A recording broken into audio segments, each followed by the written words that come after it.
to the Tech Tools for Teachers podcast, where for the last 8 years, we've been talking about free technology that you can use in your classroom. I'm your host, Shanna Martin. I'm a middle school teacher, technology and instructional coach for my district. And I'm our producer and husband, Fuzz Martin. And now that the podcast is ending, I'm going to have to find some other hobby to spend all my money on.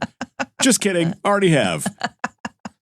If anybody wants a wood gnome.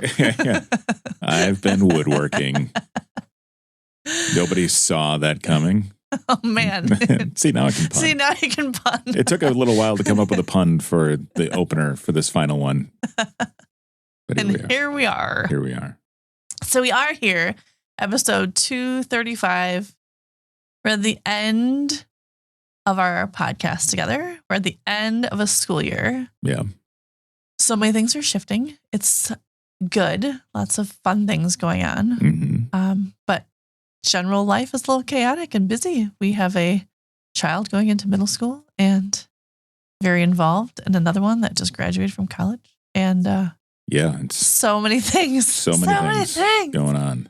So yeah. So good, we good thought transition point. Though. It is a good shift. And there's so many things kind of shifting in our world. We'll kind of talk about that a little bit today, that it's a good place to be. Yeah. So lots of good things. And for everybody, hooray. We are either you're on summer break, very close to summer break, or summer break is like within sight. You might be listening to this in your car on the way to your last few days of school. Yes. Pretty cool. It is pretty cool. We all need a break. Get a little break. Oof, yeah. We love our children. Not that any of you actually fully take off. No, nobody actually does. No educator I know on this planet actually. Yeah. Just before this conversation, you were talking about a training session that you'll be in. So that I'm coordinating with staff and putting together a book study and a few other fun things. Yeah. But it's all good. Keeps you fresh. It does. And it's fun. It's fun to do. Yeah. So we've been doing this podcast since December of 2018, I believe. January. It was the beginning. Like we started, but it dropped in January. That's right. Like January 2nd or something. Of 2019, yeah. But we're however many seasons in. Yes. 7, 8, 7. 6 or 7. No. We can't end the show with a 6, 7 joke. No, it is 8. It's season 8. Oh, yeah, come on. Oh, man. I walked right into that one. But, you did. So we started this at our kitchen counter. I was like, hey, you should do a podcast about this stuff. And you're like, you talk about it all the time. Yeah. And then you were like, I don't know if I want to do that. And then I pulled out. Actually, I think I bought 2 microphones. We got 2 microphones here, so we're going to try it. I had done, podcasting and things like that. Yeah. But we bought these little snowball microphones that had really bad quality. If you go back and listen to episode 1 versus this one, you'll see that we've all improved over the time. But 235 episodes ago, sitting at the kitchen counter, our old dog, Alina, rest in peace, was snoring on the couch. Hence the LLC. At that time, what did you think that educational technology would look like today? In the future. Yeah. It was one of those people actually asked me in the very beginning, like, how are you going to keep up? They're like, are you going to have enough technology to talk about on your podcast? If you talk about 3 or 4 like websites or apps a week or whatever it's going to be. And I was like, really? Like there's millions of websites out there. Like, I'll have no problem talking about it. But there has been a shift with, like when I would first it was all of the sites that I used regularly with my staff. And as an educator, I also shifted in my role, becoming a technology coach in my district and then becoming an instructional coach within my district, where it wasn't just like all the cool stuff that you used like with your students, but then like what were websites that supported teachers and then what were websites that supported the curriculum that the teachers were teaching. So like the shift in what websites, like I knew that I would never run out of websites to talk about. And websites change and shift over time, as we've talked about on many of the episodes, where like 3 years ago it was like this and now it's super awesome and adapted. So I think that shift where it wasn't just like, here's cool websites, but then it was like, these are things we've used in the classroom and how they help students, which I always kind of talked about, but like that shift happened where how I because I was exposed to more classrooms too. Like as an instructional coach, K-12, I've been exposed to more things as well. Sure, so I think that shift has happened just with things I could offer free on the podcast, which was always important. It had to be free. Has there been anything that has surprised you in the way that technology has changed since then? I mean, there's the shift towards AI now where, teachers jump on, and there's so many things like Magic School and like a variety of teacher AI tools that are out there. Mm-hmm. And Google has Gemini built right into your Google Classrooms and stuff.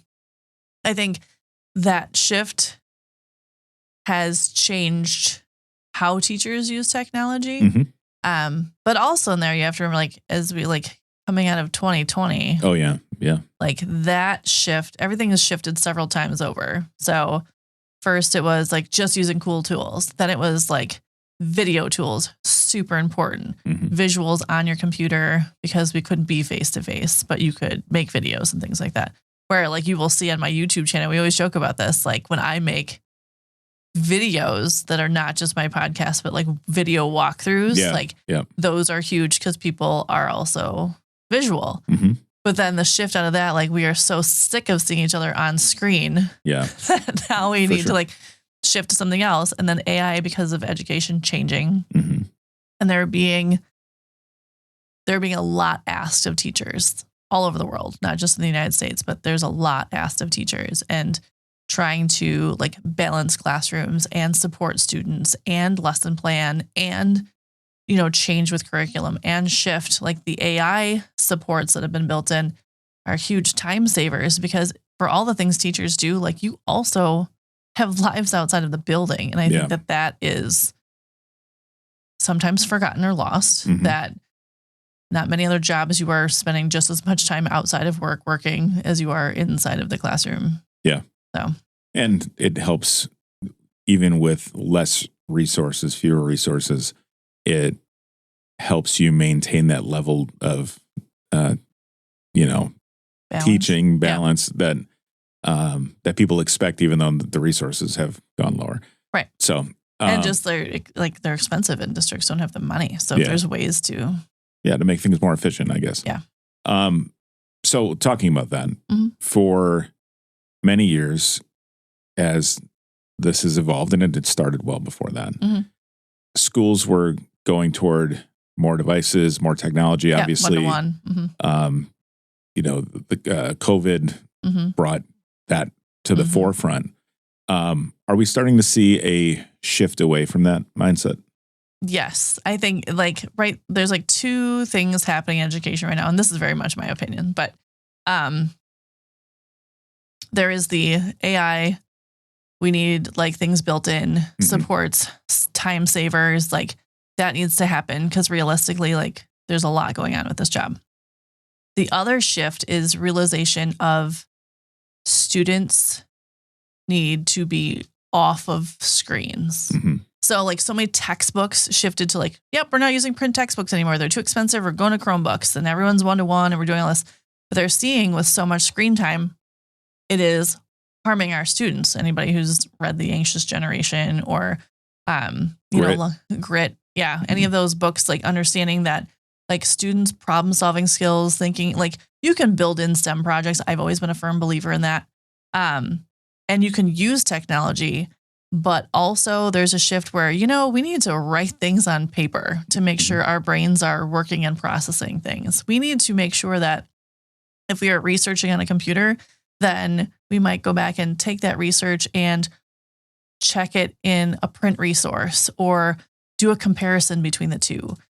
There's a shift to get kids off of screens because they're finding so much of it. Like they're not retaining the information that they need to, because mm-hmm. it's just coming at them all the time. And our kids are different too, though. Like the world is different. They're so used to absorbing information 17 different ways. Yeah. That like they still like will pick up on a video. They will pick up information really fast, but retaining it and then applying it is where we're kind of seeing lack. So the other thing is too, with students, is just getting outside and being one with nature and having kind of those mental breaks. Yeah. fresh air unplugged time is there's a shift in that. There was and more people pushing for it.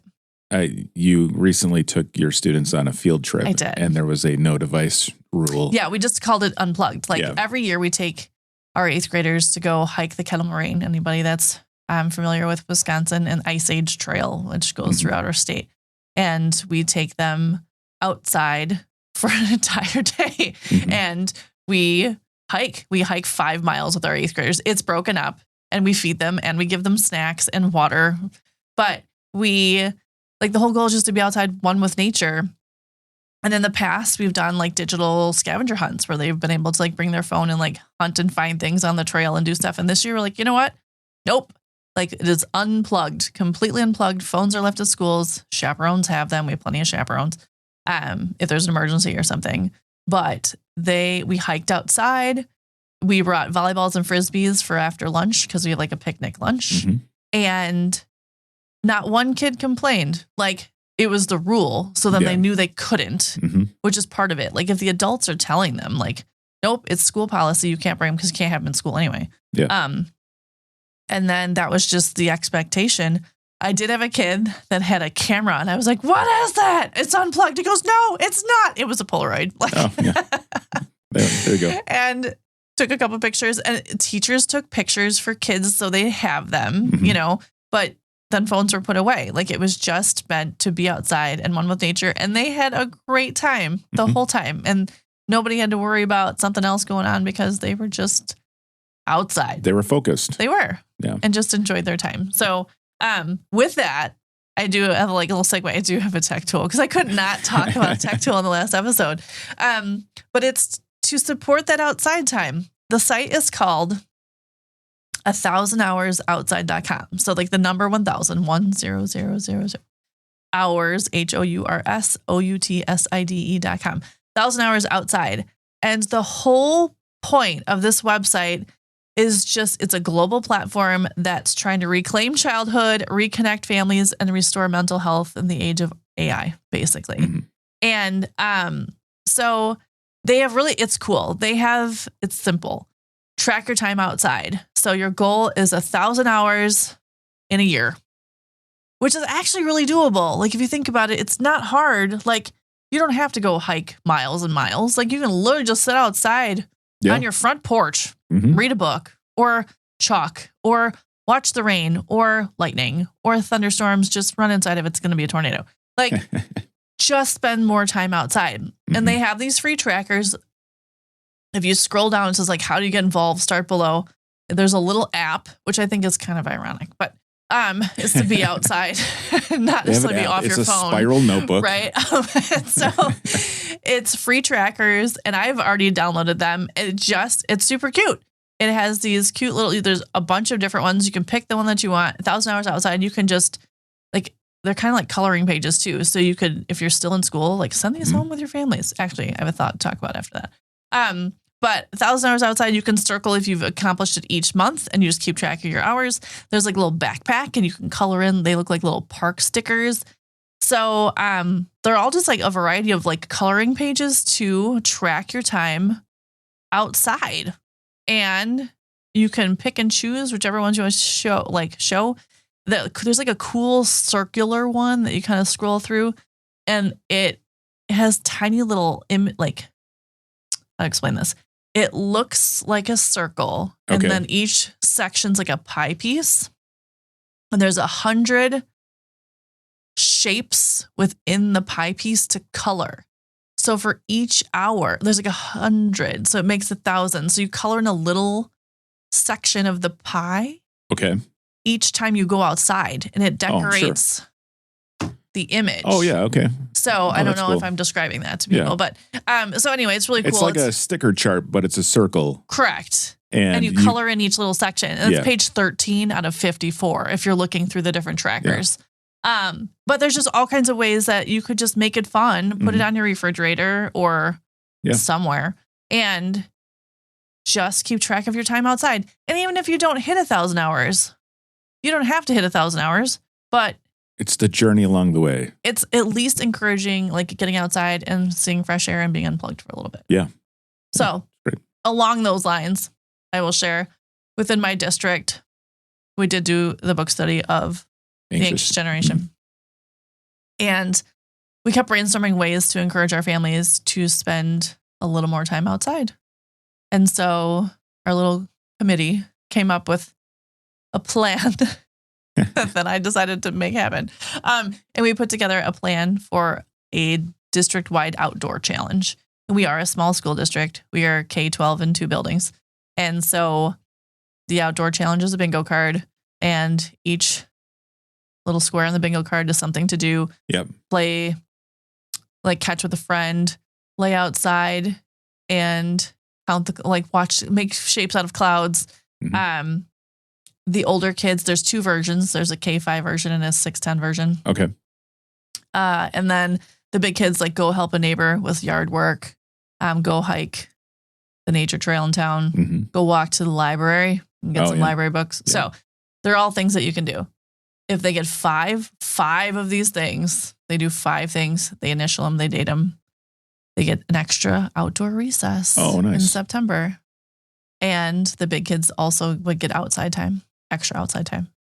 And then each one goes into for a bucket of winter unplugged activities.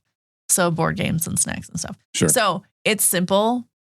It's a little way just to acknowledge, spend some time outside. Mm-hmm. And yes, people can initial and date whatever they want. But the goal is you've thought about it and you kept the sheet all summer and maybe encouraging people to be outside. So just a small thing. And I made it in Google Slides, made a little bingo card, little description. Yeah. And then it was shared with our district. So it's one of those where encouraging outside time, tracking it, and it could go right along with this 1,000 hours outside too. Perfect. So check out 1000hoursoutside.com, whether it's for you personally or sharing with your students. It is pretty cool.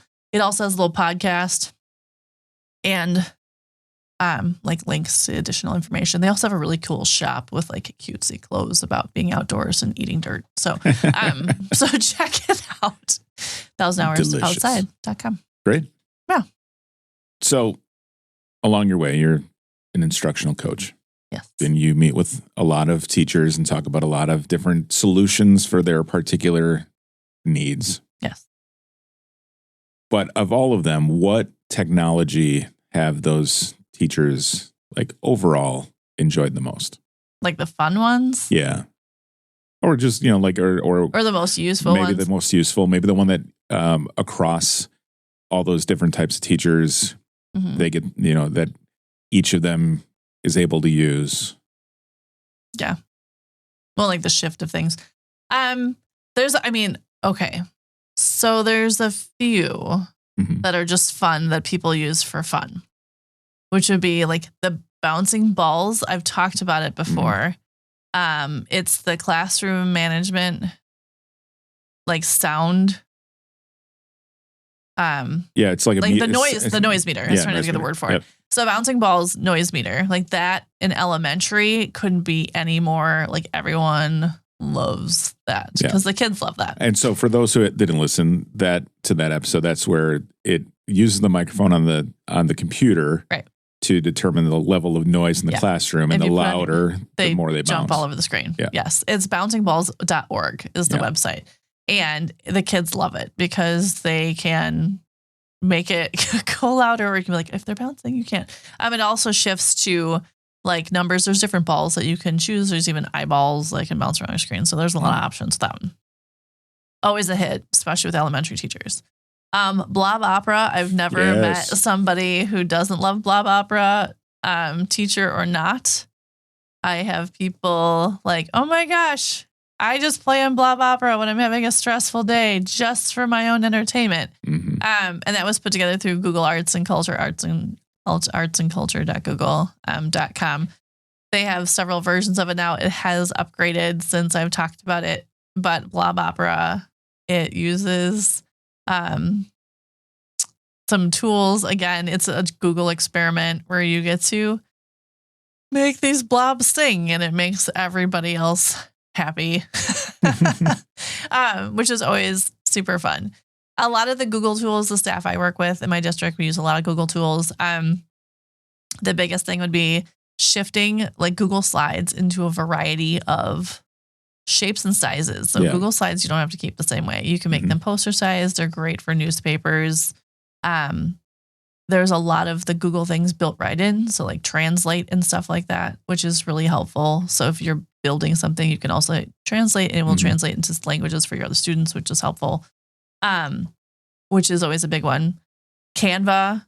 If you don't have a Canva educator account, do it. It's for free and you have so many options using Canva. Like that's another big one that my teachers use, especially for choice boards and for student projects and things like that. It's really, really helpful. Those would probably be the top like general use tools because everything else becomes content based. And of course the AI tools we've talked about, using Claude. I still use Claude over ChatGPT more often than not. If you're not using Claude Co-work, if you've got that is amazing. Anyway, for like an AI tool. We'll save that for a different podcast. Right.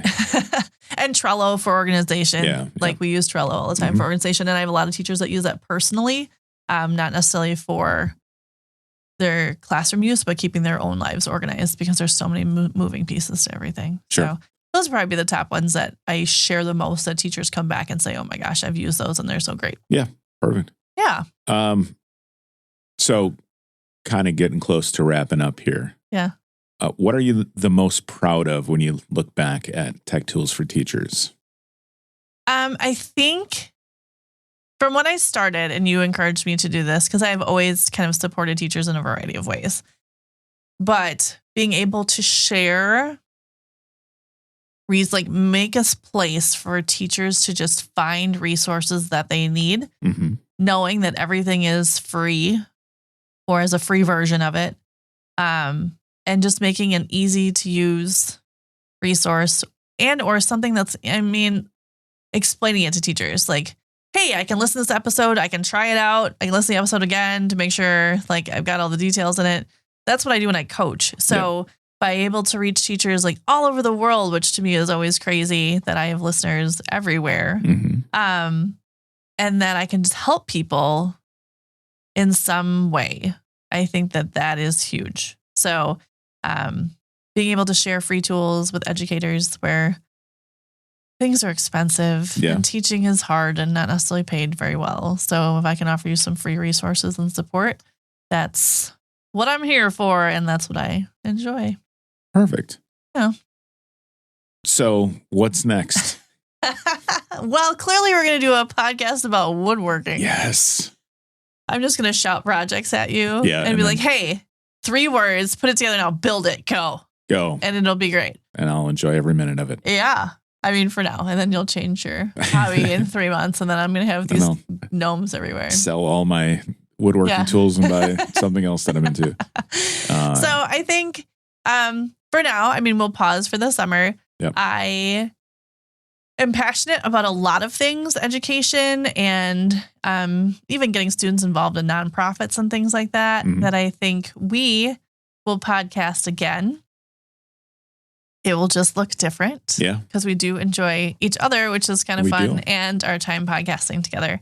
So I think that it could be education related, could be totally something else. Yeah. But could be on video. I doubt that.